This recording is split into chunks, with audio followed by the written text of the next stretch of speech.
విధులకు హాజరు కాకుండా ఏడాదిగా వేతనం తీసుకుంటున్న ఉపాధ్యాయురాలితో పాటు ఆమెకు సహకరించిన మరో ఇద్దరు ఉద్యోగులపై సస్పెన్షన్ వేటు పడింది. ఇక ఈ మేరకు నల్గొండ జిల్లా విద్యాశాఖ అధికారి సస్పెండ్ ఉత్తర్వులు జారీ చేశారు.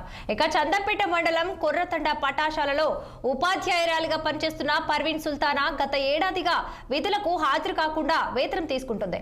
ఇక సుల్తానా పాఠశాలకి రాకుండా హాజరవుతున్నట్లు ఇన్ఛార్జ్ ఎంఈఓ సామ్య నాయక్, ఉపాధ్యాయుడు వేణు మాధవ్ రికార్డులో నమోదు చేశారు.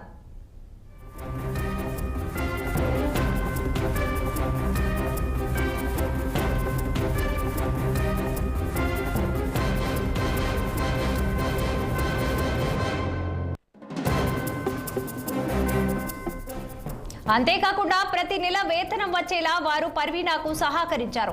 విషయం కాస్త వెలుగు చూడటంతో సామ్య నాయక్ వ్యవహారంపై డీఈఓ భిక్షపతికి ఉపాధ్యాయ సంఘాల నాయకులు ఫిర్యాదు చేశారు. ఫిర్యాదును పట్టించుకోకుండా సామ్య నాయక్ ను డీఈఓ భిక్షపతి వెనకేసుకొచ్చారు. ఇక దీంతో డీఈఓ కార్యాలయాన్ని ముట్టడించేందుకు ఉపాధ్యాయ సంఘాల నాయకులు పిలుపునివ్వడంతో వారితో డీఈఓ చర్చలు జరిపారు.